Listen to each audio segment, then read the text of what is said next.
Dexter Resurrection, Episode 3, a lot to talk about, so let's get into it.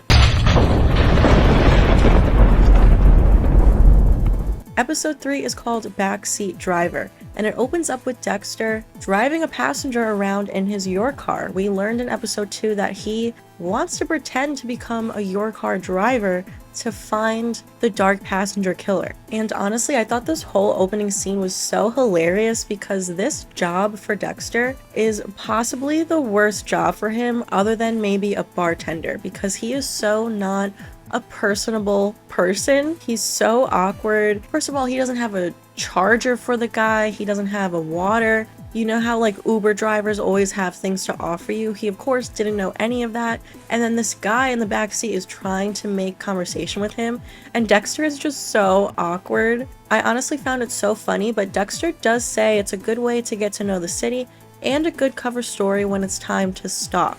And then Dexter gets back home after a night of working, and Blessing Kamara has a security camera outside of his house, so I don't know, this might pose an issue for Dexter down the road.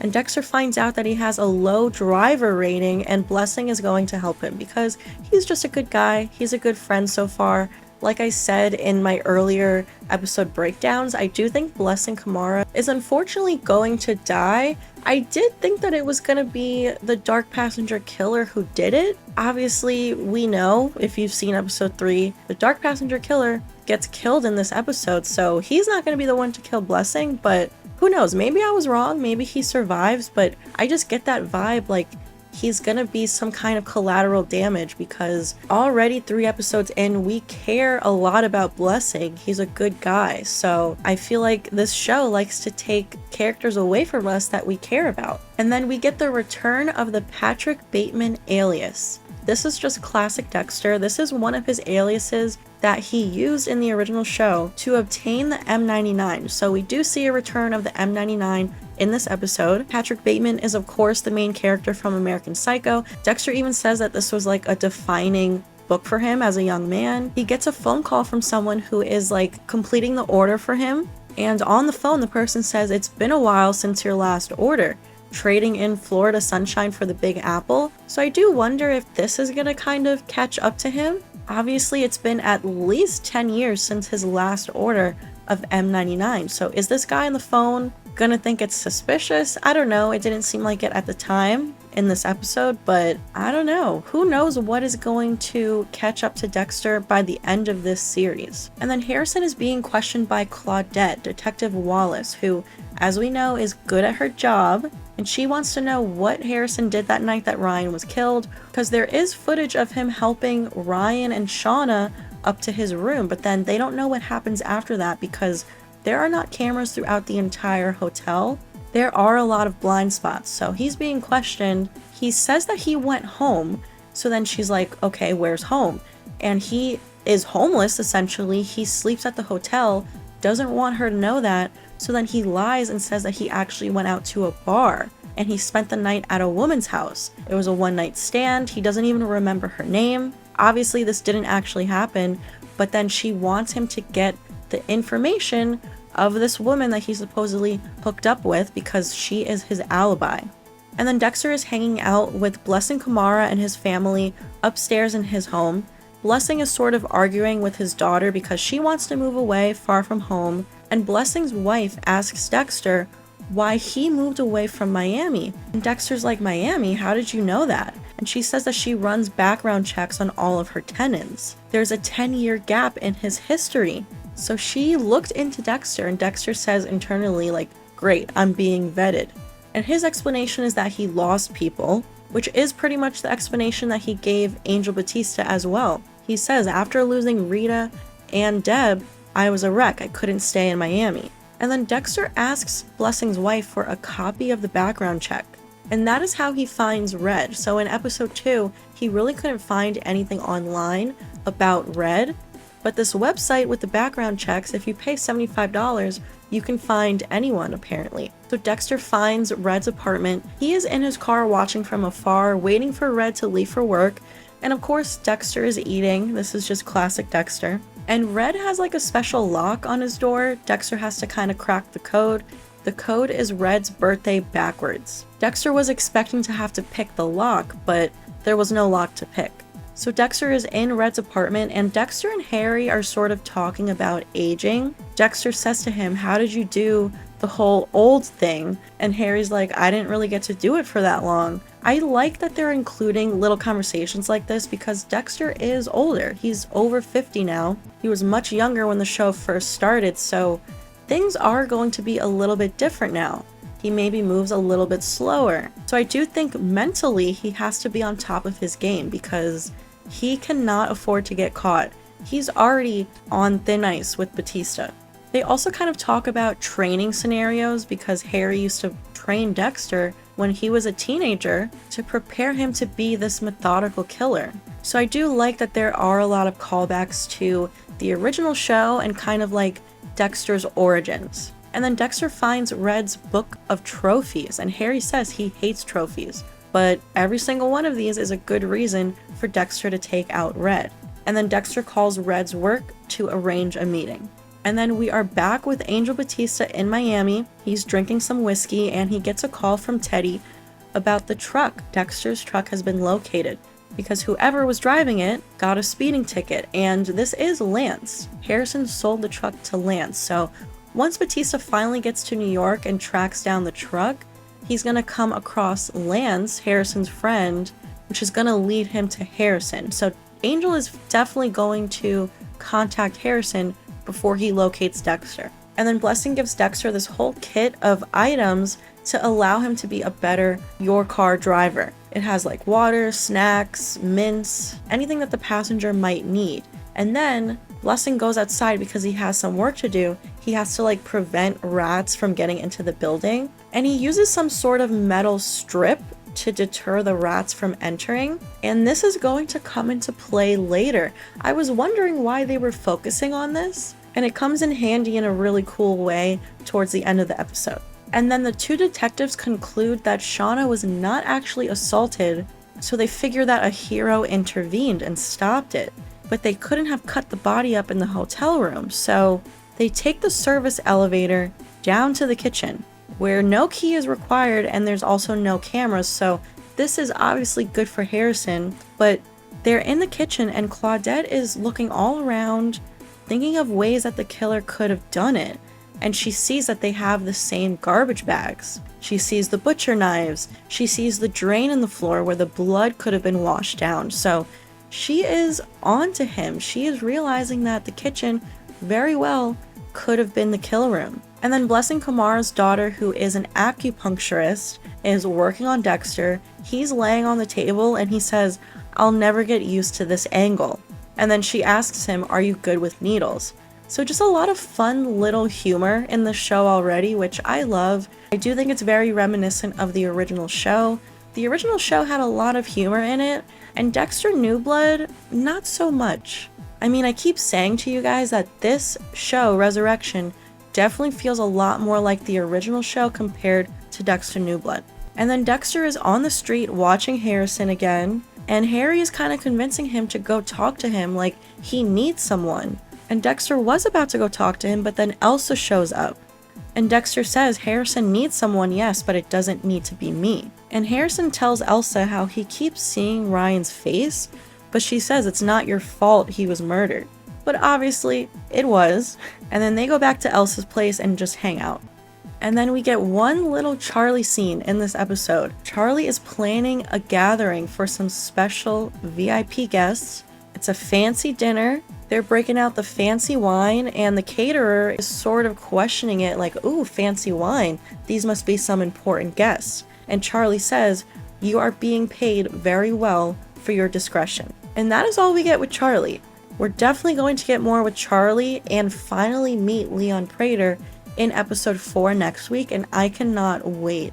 This season has already been so good, just in the first 3 episodes already, but I feel like once we get episode 4, it's really going to pick up.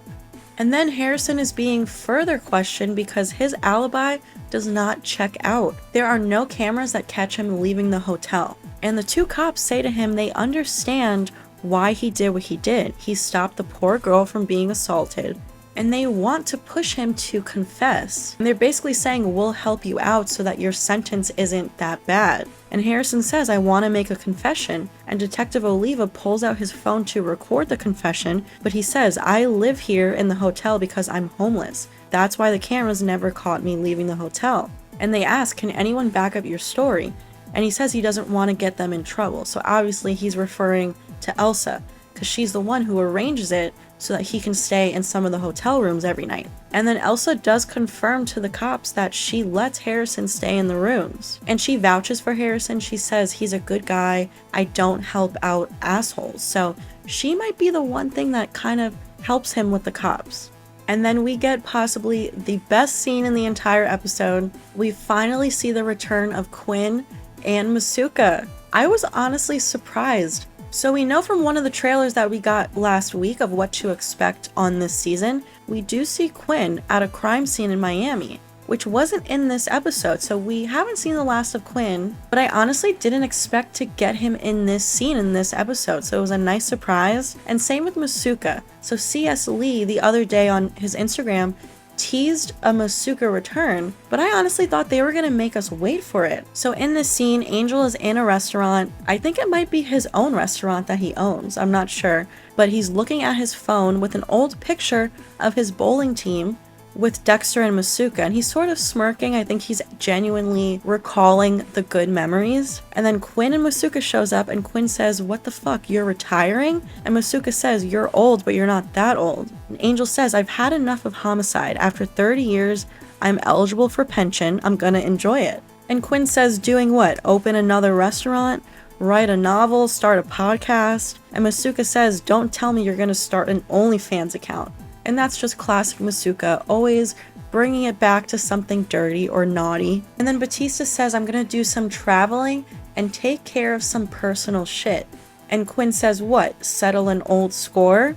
Batista says, you ever have that one thing you just can't let go? And he also says, when it all goes down, believe me, you'll understand. But the less you know, the better. So Angel really is about to dedicate his life to taking down Dexter. Shit is about to get real. He literally retired to free up his entire schedule to go to New York City and spend all of his time investigating the Bay Harbor Butcher. This is actually insane. And the fact that Angel said to Quinn, believe me, when it all goes down, you'll understand. He could just mean you'll understand why I had to retire because this is a big deal.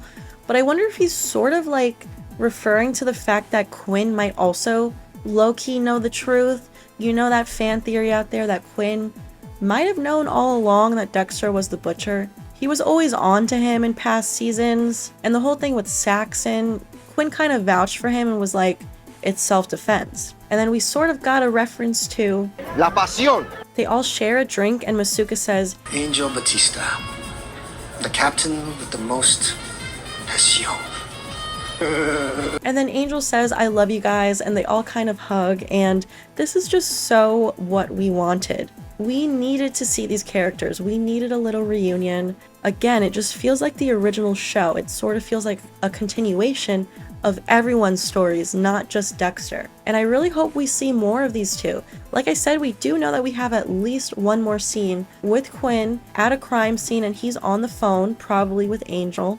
But I hope we see more of Masuka as well. And then Dexter finally picks up Red in the York car, and Red uses the weapon on Dexter. He uses this sharp wire on the neck, and Dexter sort of has to pretend to be scared. He says to Red, it's time I take back my name, the Dark Passenger. And Dexter is able to get out of the situation. He uses the M99 on Red, which he was struggling to grab the whole time because he dropped it on the floor of the car. So that's what took him so long to even subdue Red in the first place. But we see that Dexter has that piece of metal on his neck, which I said earlier was going to come into play. It was the piece of metal that Blessing used to like deter the rats. And so this whole time in the car, Dexter's wearing a turtleneck sweater. And before he revealed the metal on his neck, I was just thinking like, oh, that explains why he's wearing a turtleneck, because it's going to kind of help with the weapon on his neck, not realizing that it was actually to hide the metal on his neck. Like, honestly, this is just so intelligent. Dexter is so smart. And that's kind of like what I was saying earlier. Now that Dexter's a little older, he might move a little slower. Physically, he's not as strong. He needs to be smarter. He needs to use his brain more. I think it's so funny that he used the piece of metal for the rats. Like I said, I was wondering why he was eyeing it earlier. And I wonder if Blessing is going to say something in the next episode, like something about how the rats got in, something about the metal missing. And then Red is finally on Dexter's table, and we are so back. This scene was so good. Classic Dexter. Red's obviously freaking out. He's like, "Who are you? What is this?" And Dexter says it's still nice when they play the hits. And Red tells Dexter about the invite that Charlie gave him. He asks, "Are you the one who left it? I haven't spent the money you left me." Dexter calls Red out for killing these innocent drivers, saying they're hardworking people trying to make a living, supporting their families. And Red's whole motive is that his dad spent his entire life savings to buy a taxi medallion, and those rideshare assholes came along and the value tanked. And he was so far in debt, he threw himself into the East River. And when they found him, his head was sliced off by the same dredger that was looking for him. And Dexter's reaction the entire time is just so funny. The way he's nodding, and then the way he says those drivers had nothing to do with your dad. Drivers you killed had nothing to do with your dad. It's just so funny. Classic Dexter. Like, Michael C. Hall really has not lost it. And he says, "You had no right to murder those innocent people or to take my name." This is so funny that he cannot let go of the fact that he stole his name, the Dark Passenger. And Dexter kills him, and there you have it. We have our first Dexter kill of the season. So freaking good. We are so back. And Dexter finds the invitation from Charlie and he reads it. So the invite says, "You're cordially invited to a dinner party for like-minded individuals who share similar passions, an opportunity for conversation and camaraderie, and to share your craft with colleagues. Accept this money as a good faith offering. There is more if you're willing to sell your trophies. Yours is a lonely path. Let's walk it together. Meet at the following location. Car will be provided." This is so crazy. I cannot wait for next week to finally meet Prater and see what the hell is actually going on. But it's so interesting that he'll give you more money if you're willing to sell your trophies. Prater is such an interesting character already, and we haven't even met him. Like, what is with his fascination with serial killers? Is he a killer himself? I don't know. We know that Charlie already killed someone. And then the episode ends with Dexter incinerating the body of Red. He throws the garbage bags into an incinerator, but then, last minute, he sees on the invitation it says, "Thumbprint required for entry." So he quickly has to fetch the bags out to chop off Red's thumb so that he can use it for entry in the next episode. I thought that was so funny. But yeah, another great episode. They're honestly absolutely killing it so far, pun intended. I loved everything about this episode. Dexter's kill was great. The Masuka and Quinn scene was great. Things are really catching up to Harrison. I don't know how he's going to get out of this. But I am excited that Batista has retired, so he's going to make his way to New York City. And I feel like we're going to get a lot of Batista in every single episode going forward. These first 3 episodes have been amazing, but I do feel like it really is just setting up the rest of the season. The rest of the season is going to heavily focus on Leon Prater, Charlie, and the rest of those serial killers. I cannot wait to meet Lady Vengeance. I am very intrigued by her character because although she's in this pool of serial killers, I have a feeling that she has a similar code to Dexter.